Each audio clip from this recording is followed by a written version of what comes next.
Hojlund spotted at United's training ground, Liverpool find a Lavia replacement in Brazil, and Jesus is injured again. Hi, this is the latest Premier League news brought to you by Tribuna. Rasmus Hojlund has undergone the first part of the medical checks as a new Man United player and was spotted at the training ground. The Dane will then sign a 5-year contract with the option of a further year. The Reds will pay £64 million, up to 72 with bonuses. But even in such a big money transfer, shit happens.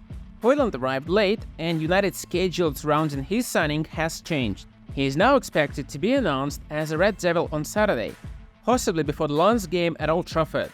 The rumor has it they want to announce him to the crowd Varane style. Christopher Nkunku had to be taken off the pitch with an ice pack on his knee in Chelsea's final game of the preseason, 1-1 against Dortmund.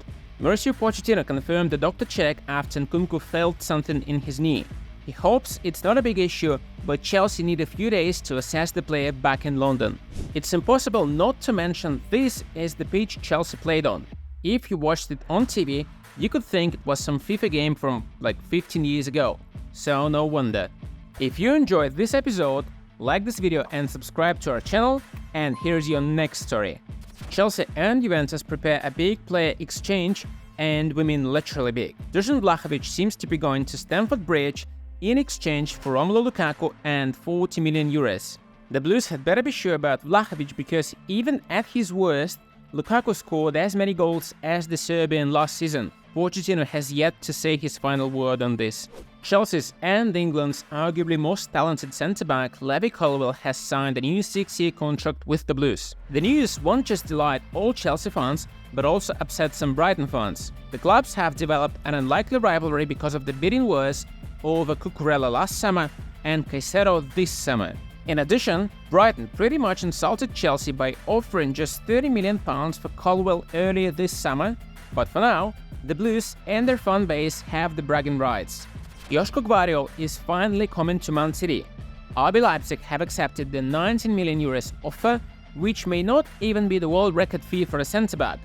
According to some estimations, Harry Maguire will still hold this title.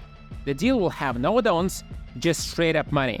21-year-old Gvardiol is one of the world's best centre-backs. Despite his age, he boasts plenty of experience playing at a top league, in the Champions League, and at a World Cup. If there is one Premier League club that may surprise you this season, it's Bournemouth. The Cherries are set to buy Alex Scott from Bristol City for £25 million after hijacking Wolves' move. The 19-year-old is a highly promising central midfielder. He stands out for his technical ability on the ball and passing range. He's from Guernsey, which causes him to be nicknamed Guernsey Grealish. Football Manager players are most likely familiar with him because he's one of the most talented footballers in the latest game. The search for a Fabinho replacement has taken Liverpool to Brazil. According to Sky Sports, the Reds are looking at Andre from Fluminense. Liverpool are ready to pay Fluminense up to £26 million, which is much less than what Southampton demand for Romeo Lavia. A big Twitter account about Brazilian football, All Things Seleção, describes Andre as perfect for Klopp's new midfield. He is technically proficient, he can play anywhere, runs off the ball, runs with the ball, and he's just 22. Arsenal won the Emirates Cup, but at what cost? Gabriel Jesus got injured and will miss a few weeks, just as the new Premier League season is about to kick off. This is a huge blow for Arsenal. They are also missing Zinchenko, and then there are concerns about Saka, who didn't play against Monaco because of a sickness. Desperate times call for desperate measures, so some Arsenal fans would even take Alexis Sanchez on a short-term contract. Don't forget to check out other videos on our channel. See you there!